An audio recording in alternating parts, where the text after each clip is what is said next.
Hey, what's going on, guys? What's going on? I hope you guys are doing well. Welcome to drboycetv.com, the home for intelligent Black people. My name is Dr. Boyce Watkins, and today I am here just confused. I'm really confused because, election season is always just probably just one of the goofiest times of in America. Just, watching politicians do what politicians do is really, really, really fascinating to me, and it's very frustrating when you understand how manipulated we are, just how people use us and exploit us and take advantage of our community, trigger our fears, lean on our insecurities, take advantage of our economic insecurity, give us false hope, and just tell lots of lies. You know, um, that would, basically just make us look kind of silly, and I'm gonna just tell you, I have to be honest in these conversations because I'm just not here to lie to you. I'm not here to make things up. And part of being honest, the consequence of being honest is that honesty is not always popular, especially when people would rather believe an uncomfortable lie, or excuse me, would rather believe a comfortable lie than the uncomfortable truth. And that's kind of what we're dealing with politics. Now, before I get started, though, I want to ask you all: can you hear me? Give me a yes if you can hear me. I am completely, totally concerned about about about my audio. Yesterday, I tried to go live and it sounded terrible, and I apologize for that. Can y'all hear me? Give me a yes if I'm coming through all right, because yesterday it just sounded really bad, and I'm very sorry for that. And I promise you, next time I'm gonna try to be a little more careful. All right. So, how many of you give me a yes or no? Also, if you saw Kamala Harris, she just had a campaign event with Megan Thee Stallion. Megan Thee Stallion, the rapper, she twerks a lot. She likes to twerk. Twerking's kind of her thing. That's what she's known for. And so Kamala had an event, and Megan was up on stage performing her song, bad classic. I guess the lyrics are like bad, classic, bougie, ratchet, that kind of thing. And Megan is kind of the leader of the pack in terms of what hip hop kind of has become. It's kind of become this just really sad race to the bottom for Black women, in my opinion, because you used to have a time where talent got you to the top of the pile. Now it's just everybody's twerking, everybody's just pulling their booty out and telling you how cheap Black women are. You can get a Black woman to give you her vagina for a bag of Cheetos and a bottle of Pepsi, and I think that that's unfortunate. I don't. I value women. I value Black women. I respect them, and I just think that it's unfortunate that we have such a low standard. The bar has been set so low that we just kind of think that's what a Black woman can do. And when I try to explain it, first thing that happens is a white man usually calls me he calls me a sexist, right? There'll be white media, like when I said that Lizzo is talented. Why is she out here just behaving like a buffoon and doing a minstrel show? Why can't she just sing? When I say that, the white media then runs with a narrative to say this sexist Black professor is talking down on Black women. I'm like, no, I'm actually talking up to Black women. I'm talking up on Black women. I'm talking up on my mother. I'm talking up on my sister. I'm talking up on my daughters. I'm talking up on my grandmothers. So give me a yes if you love Black women. Again, this is one of the reasons why I stand up and say the things I say, and I don't give a damn what people think, because I don't think that you have a better world for the Black community when the Black woman is constantly being marketed as the ultimate whore. I just don't. I don't understand how. I get it. Everybody's gonna be popping some cooch and having sex and doing what people do, but Lord Jesus, I mean, it's just kind of gotten crazy. And these white guys are paying you money. These record labels are paying you money to go out here and do stuff that I don't see Taylor Swift doing none of that shit. How many of y'all let me know. So give me a yes or no if you see what I see. I don't see Taylor Swift having to rap about her vagina in every other verse. I don't hear who are the biggest white singers. What's Adele? Adele is a lady, a chubby lady who gets to go on stage and sing. She ain't gotta act like a clown like Lizzo. She doesn't have to twerk at all. She gets to show her talent. She's marrying a rich Black man, Rich Paul, because I guess his name is Rich, so he's I guess should be rich. And she's not doing any of that. Yeah, I can't think of a single white I'm talking about really prominent, as popular as Megan. I cannot think of one single white female artist as prominent as Megan, as prominent as Cardi, as prominent as Lotto, as prominent as some of these other artists. I cannot as prominent as Sexy Red, who's doing the same stuff. And if you have an issue with this, then I have an issue with you. And I think that when you swirl this into politics, you really get back to what can only be described as good old fashioned pimping. And now I'm gonna ask my wife to come in if she wants to come in. I can see the invitation, babe, if you want to come in. But good old fashioned pimping, where literally the Democratic Party is just playing black people. Now, again, I have no problem with people voting Democrat or voting Republican. I told y'all that. I told you that there is no voter shaming on this platform. There's no voter intimidation. There's no voter suppression. None of that happens here. I do not care who you're going to vote for in the next election because I don't believe it's going to make a difference. I don't. But what there is perhaps you could say voter education, if you want to call it that.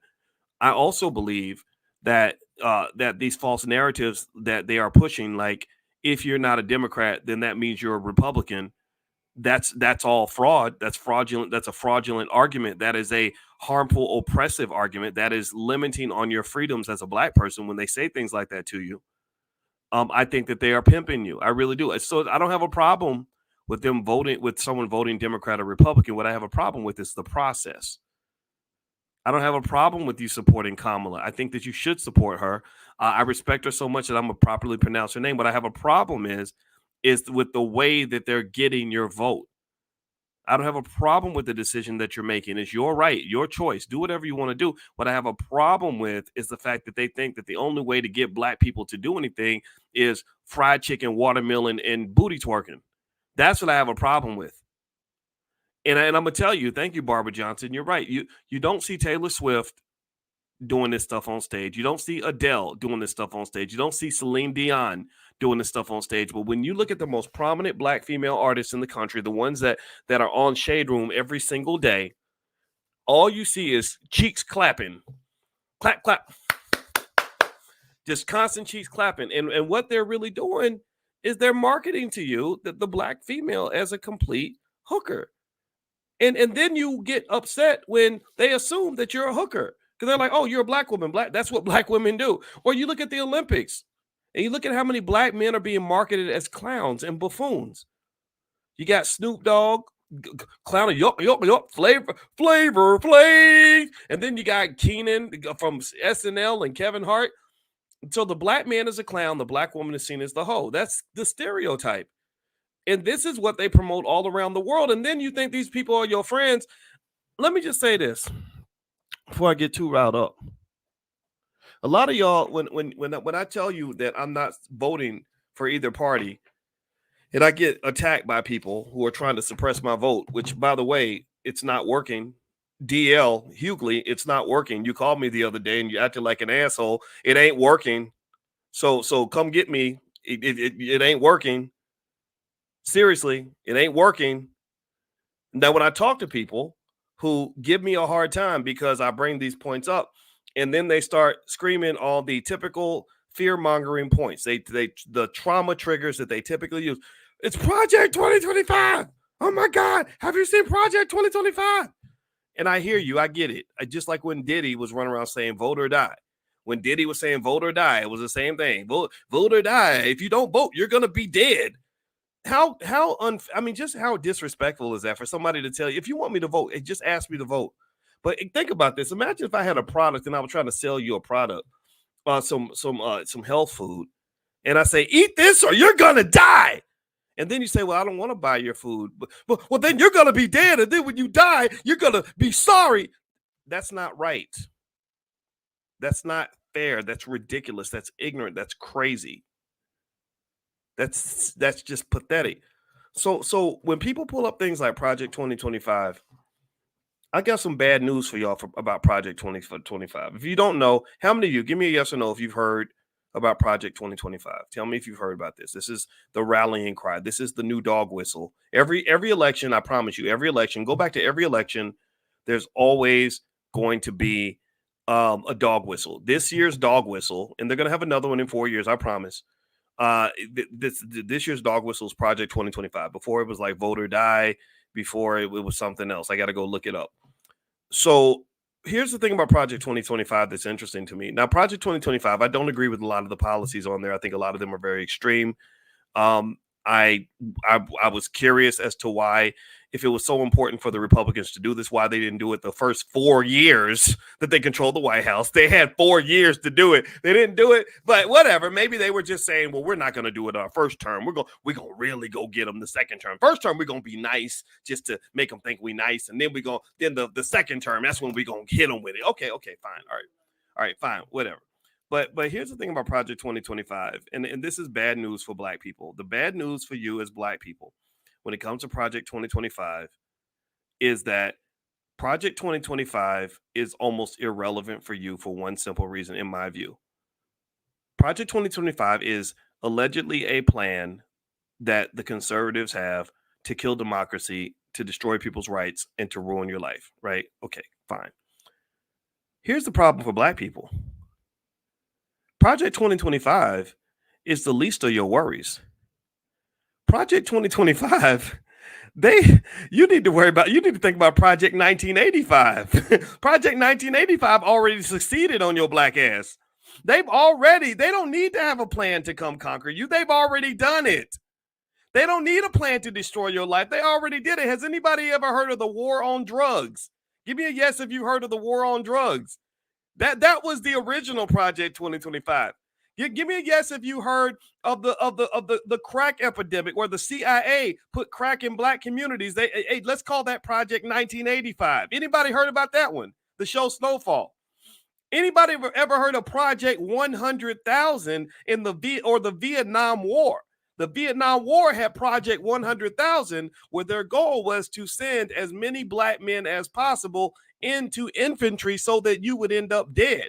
That's what they did. They said, we're going to go to the hood, we're going to lie to them like the Democrats do, and we're going to make them think that we their friends, and we're going to pimp their little dumb Black asses. We're going to send them off to war to die, and we're going to tell their mamas, hey, Mrs. Smith, your son's going to get skills. Your son's going to get opportunities. Your son's going to come back an upright, outstanding young man that you can be proud of. And you know what they did? They threw those Black men right into infantry. And when I tell you that there were countless numbers of Black men that came back from the Vietnam War in a box, there were countless Black men that came back from Vietnam War out of their right mind, not even in their right mind, came back with one leg, one arm, half your face blown off, hooked on heroin. My father came back from Vietnam hooked on heroin. So when you don't talk to me about Project 2025, because y'all ain't finished with Project 1985, Project 1995 with the Biden crime bill, Project 1998 where they took over hip hop and turned it into destructive music. Y'all ain't finished with Project 1965, which was the Vietnam War. Y'all ain't finished. Y'all got to go back to the syphilis experiment. So you can't scare me with Project 2025. Because I already survived Project 1965, not Project 1975, Project 1985, Project 1995, and beyond. So I'm sorry. I'm sorry. And I don't know if D.L. Hughley's listening to this or not. We had a really awkward conversation the other day. You're a son of a bitch for the way you were talking to me, that acting a damn fool. Come get me. You see me, come get me. Bring your little short ass over and we can have a conversation in each other's faces. Because at the end of the day, I don't scare easily. And so if you want my vote, you have to earn my vote. If you want me to vote for me, you're going to have to convince me to vote for you. If you want my vote, you're going to have to talk me into it. If you want my vote, you better show up and put some respect on my name. Do not try to steal my vote by trapping me in the prison of fear. And that's what they do, and it's ridiculous. Do me a favor, everybody. Please hit the thumbs up button. Thumbs up, share, subscribe. You're watching drboycetv.com, the home for intelligent Black people. My Instagram is Dr. Boyce Finance. Please follow me on Instagram. I need some intelligent Black people in the space because I get tired of arguing with people that don't want to grow. There's black people, there's Negroes, and then there's need to grows. And I don't want to argue with need to grows for the rest of my life. I want to be around intelligent black people. My website is also boycewatkins.com. So feel free to go to boycewatkins.com, because one of the things that I believe, here's what I believe. If you want to know what I'm not, instead of me telling you what I don't believe in, how about I tell you what I do believe in? And here's what I do believe in. I believe that voting is nice. You can vote if you want to. But what I believe is that voting has never and will never increase wealth in the black community. There is not one single person you've ever voted for, not one single person you've ever elected, Democrat, Republican, or otherwise, who has ever increased the wealth in the black community to improve our ranking relative to other communities. There's not one. You can't point to one. So what are you talking about? What are you in my face about? Why are you wasting my time? Why are you wasting my time? I seriously, I just need to know what's the point. I want, you know what I want? Here's what I want, and I'm gonna lay out what I want, and I'm gonna end this quickly. I'm not gonna spend a lot of time here, because what I really want is I want to spend time with my wife. We're about to go overseas, and I gotta give her time. But you know what I want? Here's what I want. I want solid ass black families. That's what I want. I want us loving each other. I want black men and black women not fighting each other over who the hell you voted for. I don't give a damn who you vote for. My wife and I do not vote for the same people. I don't care who she votes for. All I care about is that my wife is voting for me. As long as you're voting for me and you're voting for this family, then who you vote for in the voting booth, that's personal. You go to, that's between you and whoever you're giving your vote to. So I'm not going to fight my wife over this Democrat Republican bullshit. They got you in a civil war, and it makes us look like a bunch of idiots. You know what else I want? I want black people to be healthy. I want us, for the first time ever in history, to really have good physical and mental health. I want us healing from generational trauma. I want us going to see the therapist. I want us doing the meditation. I want us coming with the positive energy. I want us eating right. I want us exercising. I want us living longer. I want us truly prosperous. You know what else I want? I want black wealth to be explosive. I want us to just be the masters of the universe when it comes to economics, wealth building, teaching our children, elevating the next generation. I want us to be known for that. Instead, right now, you know what you're known for right now? Right now, you're known for twerking and clowning. That's what you're known for. You're not known for wealth building. You're known for twerking and clowning, and that's why when Kamala sat with her advisors and they were sitting around saying, "How do we get the black vote? How do we get black people to vote for us? What do we have to do to get the African American community's attention?" Maybe somebody said, "Well, there are people in the community that actually want black people to be healthier." And they said, "No, no, no, no, no. Health is boring. Black people don't want to be healthy." Okay, well, there are black people who want the African American community to be educated. No, no, no. Education is not what people want. They don't want that. School is boring. We don't want them having to read books and stuff. That might hurt their head. So instead, somebody said, "Oh, I have an idea, Kamala." And she said, "What?" She said, "Why don't you become Kamala the Stallion? Why don't we go get a rapper to go on the stage and rap about her vagina? That's what we're going to do. We're going to do a pussy rap, and that's going to get everybody's attention because we know how much those people love to rap about their pussies. That's cool. But, it wouldn't work with the Jewish community. No, they wouldn't go for that. It wouldn't work with the Asian community. No, no, no. They would find that to be shameful. But we're going to do that with black people because they like that stuff. That's what they like. So now you got Kamala the Stallion. And anybody who dares me, anybody who gets offended by what I say, I challenge you.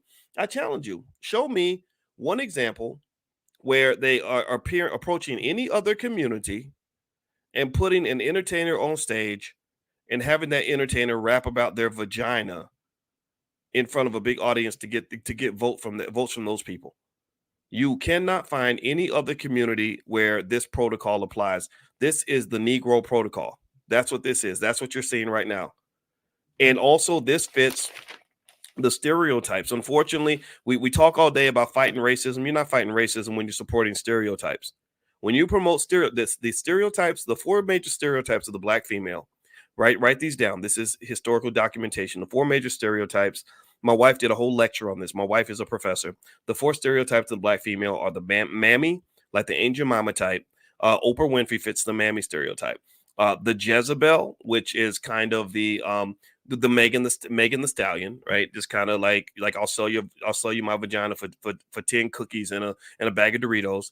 You've got the gold digger, right, which you see on these reality TV shows, and then you have the sapphire, which I believe is the angry black woman. That's just black women are so mean, nasty, and unlovable that nobody wants to marry them, and so all they do is they just become babies' mamas. That's the stereotype that's being promoted around the world, and that's the stereotype some people are running away with. I have to argue with brothers who say this about black women, and I say that's simply not true because there are women who are holding the line, who have dignity and class, and aren't cheap and dirty and aren't trying to be city girls, but they don't believe me because this is what they see. They say, okay, this is what everybody's cheering for.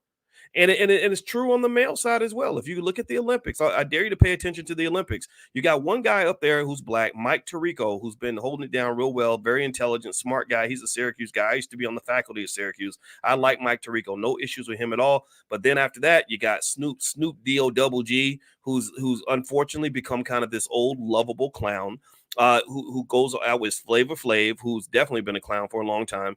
Keenan and Kevin, who are also comedians. Clown, clown, clown, clown, clown. And that's the image of the black male. They present the black male as a child, as someone that is not to be taken seriously. That's almost like a goofball. That's thinking like a high school kid, and that's a very sharp contrast to the image of the black male as someone that is serious or someone that is disciplined. The way, if you ask most people around the world and you say, describe the African American male, most people are not gonna say things that are favorable. Tell me if you agree with that. If you ask people, if you say, "Hey, be honest, what is your impression of African American males?" Do you think they're gonna say, "Oh yeah, these guys, they're intelligent, they're very productive, they build strong families, they develop industry in their communities, they hold it down, they protect and love their women, they take care of their kids"? Do you think that that's the image that people have of the black male? What do y'all think? I mean, let's keep it 100. Let's really do a reflection here. Let's do a consciousness exercise and talk about the image of the black male. Is that what you think people are going to say? I don't think that they are. I don't. I think that when they're honest and we're not, and they think we're not looking, and let's say their daughter says, "Hey, Dad, I'm going to marry an African American man," I think that the father's going to panic. I think the father will panic. Well, why would you panic? Why would you panic? You panic because your daughter's marrying a black man. Well, because he probably expects that his daughter's going to get pregnant and the baby's going to get abandoned. That's literally the stereotype that other people have of us.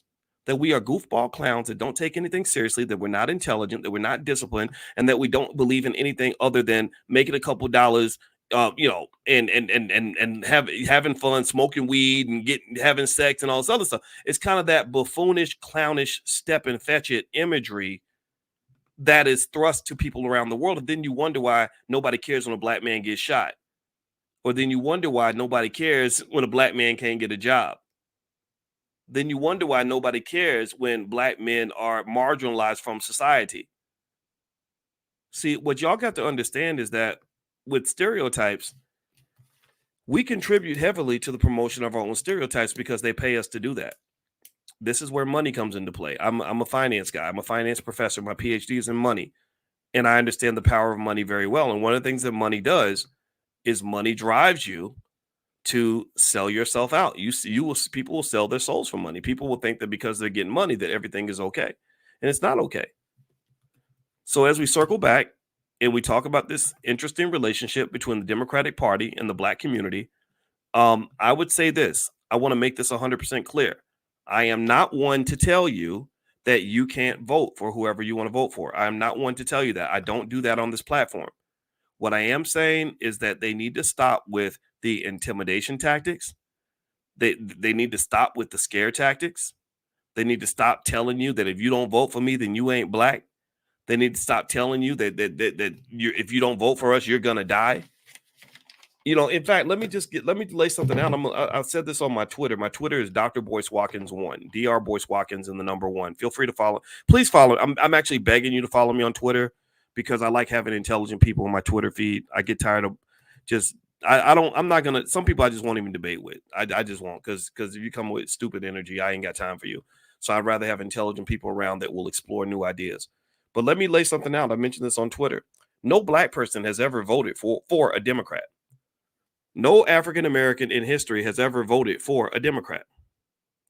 Let me say it again. No African American person has ever voted for a Democrat. Now, we think black people vote for Democrats, but you're really not voting for a Democrat. The way these elections are structured, you're never voting for the Democrat. You're voting against the Republican. That's what you're doing. I want y'all to really, this is for people that want to think critically about this. I want you to do a critical analysis one day and pay a close attention to how they convince you to vote for them. They never say, hey, vote for us. This is our track record. They don't give you their track record because they ain't really got one. Hey, vote for us because this is what we're going to do for you. They don't promise you anything because they're not going to really do anything except for things that they're already going to do for other white people. And then they include you in the mix through these, this watered down diversification or diversity nonsense. They don't do any of those things. What they'll do is they'll say, Project 2025, look up Project 2025. Or if Trump gets in office, it's going to destroy democracy. That's what they do. That they come in and they pretty much scare you. They scare you and they tell you how terrible the other person is. And so at the end of the day, you end up voting for the lesser of two evils. And what I find really fascinating is, especially, I'm really confused by our friends who are in the black church. I love the black church. I stand up for the black church on a regular basis. I don't let people beat up on the black church because I think the black church, theoretically, when it's done right, is one of the greatest institutions in America. I really believe that for churches that are really trying to be progressive and strong in a meaningful way. Now, churches that are trying to be trendy and in there doing all kinds of crazy stuff, I don't understand you as much. But for the churches that are really understanding the role and the function that a church can play in a community, I really have a lot of admiration for that. But one of the things that confuses me about the church is that I don't think most churches are really trying to worship God. I don't think most black churches nor most black pastors are really worshiping God. I think most black churches are worshiping the Democratic Party because the Democratic Party is the only institution. Pay attention now. The Democratic Party is the only institution that can convince you to quickly and immediately support policies that deviate from God. And again, I don't even go to church, so I'm not a Bible thumper saying this or anything like that. I'm not Mr. Fire and Brimstone. I can't quote a Bible. I can't quote a Bible verse as quick as I could quote a rap lyric. Okay, so don't think I am a Bible carrying churchgoer in this. But one thing I'm going to say about my friends in the black church is my question would always be, what's your standard? Do you even have a standard?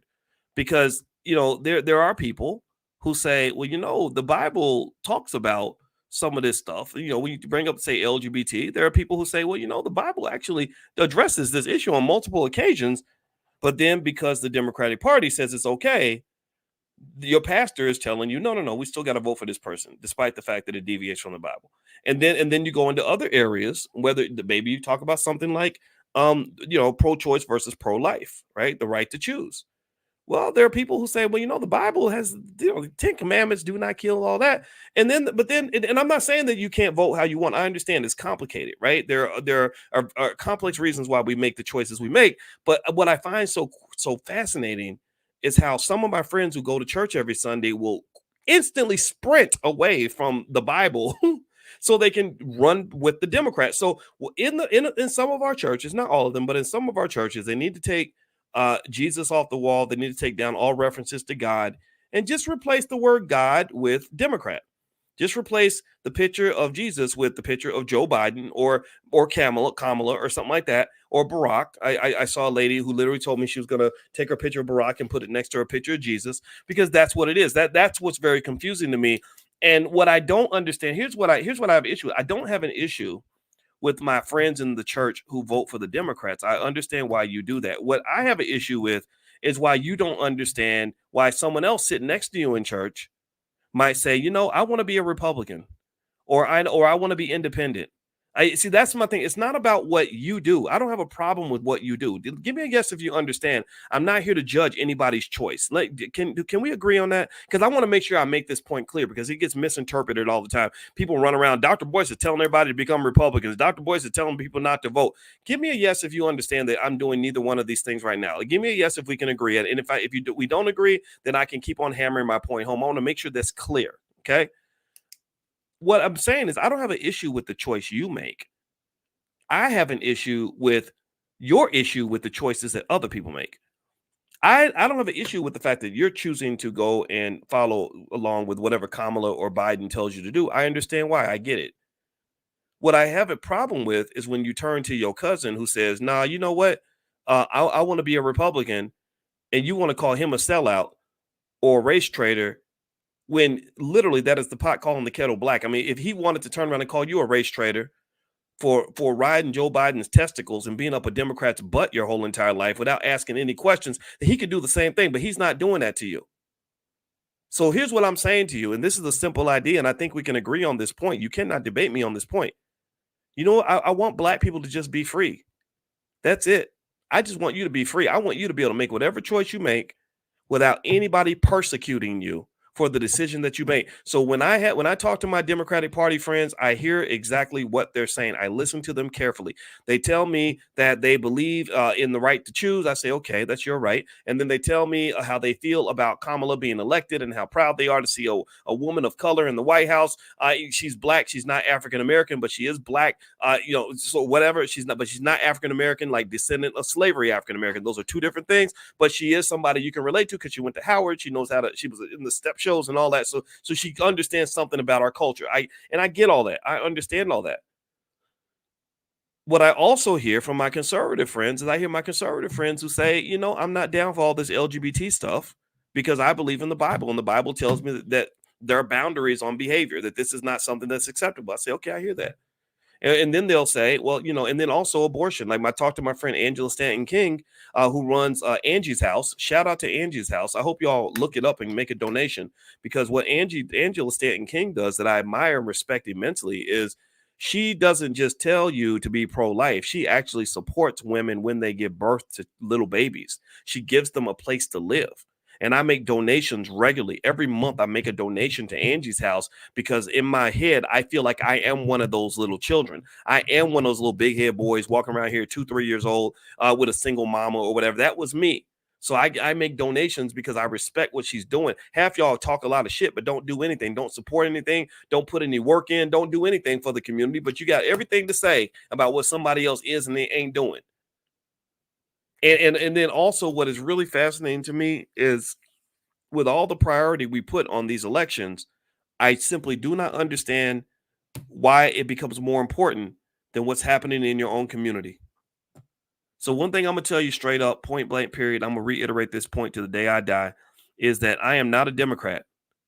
I'm not a Democrat. I know about what y'all did to us. I know about the Biden crime bill. I know what y'all did with some of those social programs. I know how you broke up the black family. I know how you sat to the side with other rich people and allowed crack to go into the black community. And now we're cleaning up a horrible mess because of you. I know these things. So I'm not a Democrat. But just because I'm not a Democrat, that does not make me a Republican. And if you dare say that to me, that is the same voter suppression that you accuse racists of committing against you. That is the same voter intimidation that was done to your ancestors when they showed up to the polls and they were uninvited. That is oppressive. It is unfair. It is toxic. It's wrong. So what I'm saying to you is y'all need to stop it. I'm saying black people, stop it. Don't go to the family barbecue and cuss out your cousin because he wants to vote for Trump. Let him have his vote. And also don't go off on your other relative because they're voting for Biden. That is her right to do that. I understand. I really get it. I totally, completely understand why so many black women are getting behind Kamala. And maybe if I was a black woman, maybe I would too. I don't know. I just, as a black man, it does not interest me because I'm still pissed off about Project 1995. Y'all talking about Project 2025, which might happen. No, I know Project 1995 did happen, and it was a glaring success. Project 1995 consisted of incarcerating so many black men that literally they swept through the black community as if our president was Adolf Hitler. Project 1995 was when they went into hip hop music and they took the most influential form of communication in the history of the Black community, and they turned it into a toxic waste dump of horrific culture that has destroyed families for multiple generations. Got these men running around here trying to go and give STDs to every girl they can find, create babies mamas, kill each other, get high on dope, sell dope, glorifying drug dealers over scholars, throwing all your money away, being as ignorant as possible, and you can't even show up and be an adequate dad for your children because rap taught you to be a piece of shit. That's what it did. And now the girls are lost. The girls didn't have the protection of a father, so they coming out all masculine and city girling and I'm and when men can do it, I can do it too. And men can be whores, so I'm gonna be a whore too. I'm like, who told you that men are supposed to be whores? Who told you men are supposed to be? Well, I'm gonna do. Well, so you telling me that your pathway to equality that was taught to you by some white feminist, your pathway to equality is you're gonna find the most toxic, disgusting, degrading, sickening behavior of males, and you're going to copy that behavior, and that is your version of equality? Put yourself in a situation where you could be assaulted because you're messing around with all these nasty ass men and you run in the streets doing whatever, and you don't care about the protection of the support of a man. You just want to go and crank out 5-6 baby daddies and just call it a day, and that's your right as a woman. Who said that being a woman meant being sloppy with your life? Where in the world? Who even taught you? I mean, when we go back, let's go back to Kamala the Stallion. Let's go back to that. Who taught you? Who taught you this? I'm serious. I'm going to ask y'all this. Who taught you that Megan Thee Stallion was some sort of model for Black womanhood? Who told you that? Other than the record label. I'm not dissing Megan. I understand. I read Megan Thee Stallion's entire bio. I know her background going all the way back to when she was a baby. I don't talk about people I don't understand on some level. Megan Thee Stallion, she was shot in the foot by her boyfriend. This is what that city girl life gets you. You're picking toxic men to procreate with or to spend time with. So next thing you know, you're getting shot in the foot by your boyfriend. Daddy ain't nowhere to be found. I understand you didn't have a daddy, didn't have the protection of a father. I think she's over 30 something. Again, I'm not saying that she is a terrible person. I'm saying she's a victim. She's a product of an environment. And what they're doing is they're taking the disease and they are spreading it through the Black community. They're telling all the healthy girls who have a chance to heal themselves, they're saying, no, just be like Megan.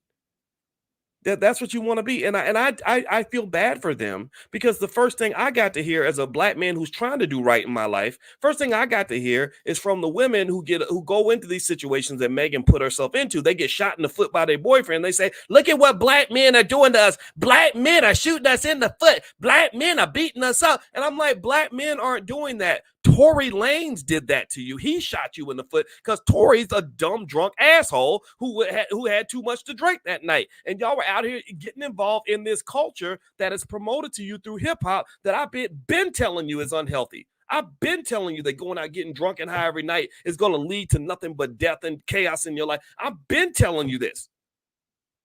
Oh, but you're old fashioned. You're being a sexist. Okay, well, keep on going. Keep doing what you want to do. But don't come telling me how bad Black men are when most good Black men, I know a lot of good Black men who would have loved to date a woman as beautiful as Megan, who wouldn't have shot you in your ass that night. I know a lot of good men who would have protected you. I know a lot of good men who would want to marry you and raise healthy children with you. I know a lot of men who would want to be there for you. But they flipped the culture on its head. They've done this. This music, what they did to the music is unforgivable. It is criminal what they did to young Black people. It is absolutely criminal. And then just the idea that when politicians are looking to get Black votes, they don't go to the scholars, they don't go to the thinkers, they don't go to the lawyers and the doctors, they go to the rappers. They go to Megan Thee Stallion, they go to the guy from the Migos. And next thing you know, your representatives of the Black community are people who sold a couple million albums. And that to me, I mean, again, I may die on this hill. I'm probably gonna be the least cool, least interesting Black man in America. When people see this, I already know these things. But I'm gonna tell you, when you talk to me, when you try to tell me that if you don't vote for me, then you ain't Black. Being a Democrat ain't got nothing to do with being Black. Being a Republican ain't got nothing to do with being Black. Being black is about something totally different. Being black means being free. To me, being black means being part of a community that you can be proud of. To me, being black means being a part of a community that has success, not failure. To me, being a black should mean being part of a community where we're moving forward, not backward. But to me, being black means being part of a community where you want to be informed.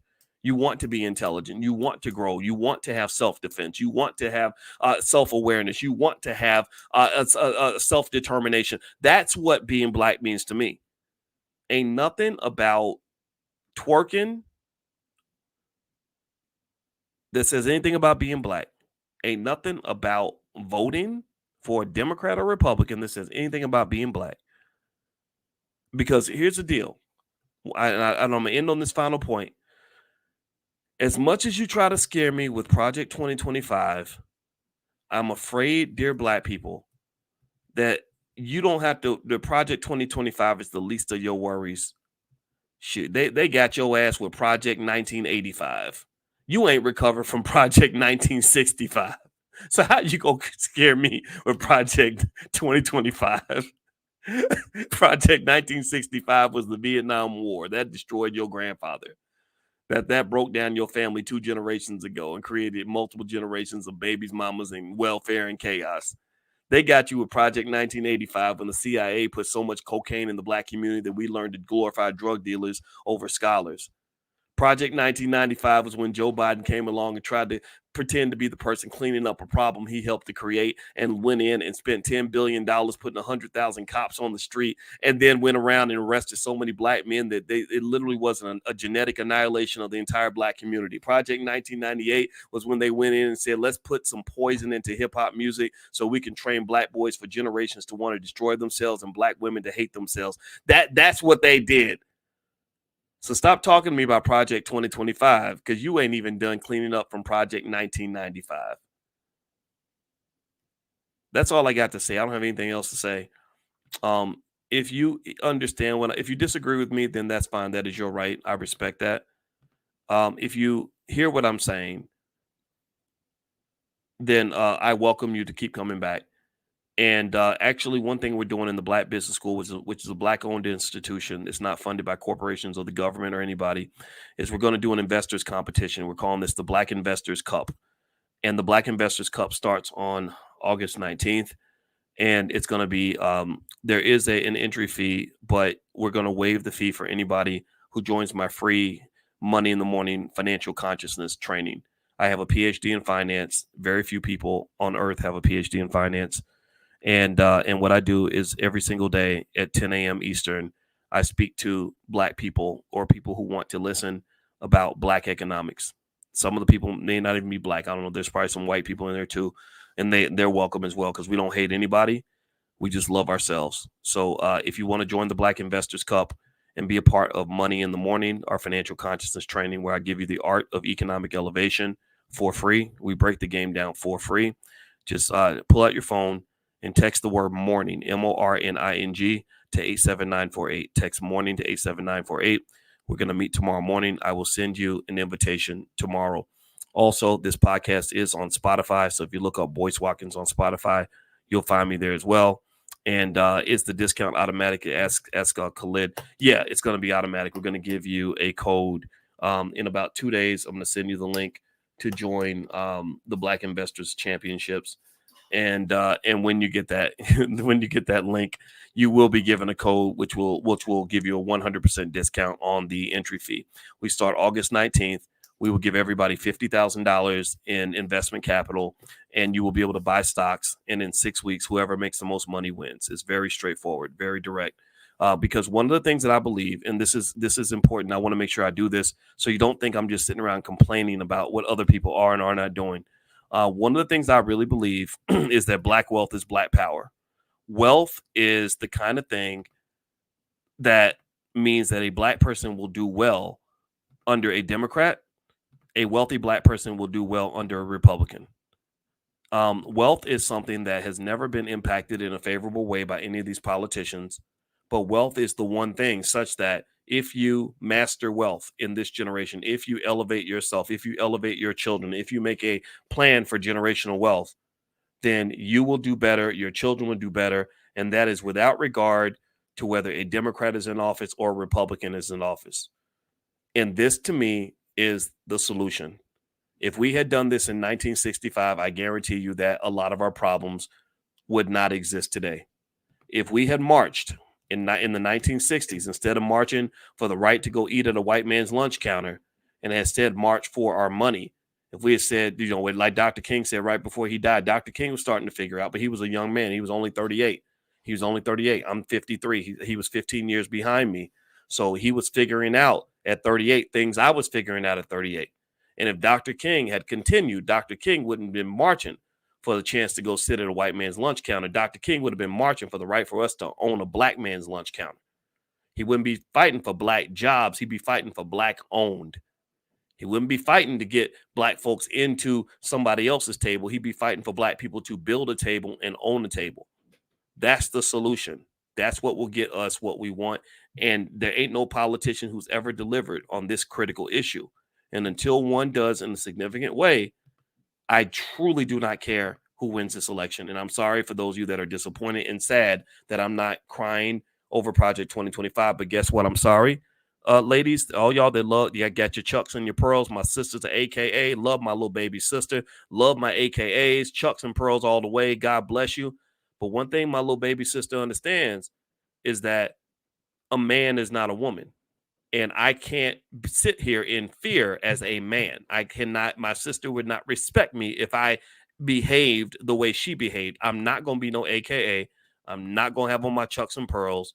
I'm going to hold out until I get a better deal. And that is my right to do that. So I hope you will respect that. And I hope you will not fight me over that, because I'm not going to sit here and fight you over a politician that ain't never did nothing for you. Fall in love with politicians if you want. That's fine. I just don't do that. So that's it, guys. I'm out of here. God bless you. Have a great day. Love you. And I hope that you can hear what I'm saying, even if you don't agree. It's totally fine. Talk to you guys later. Have a good night. Peace.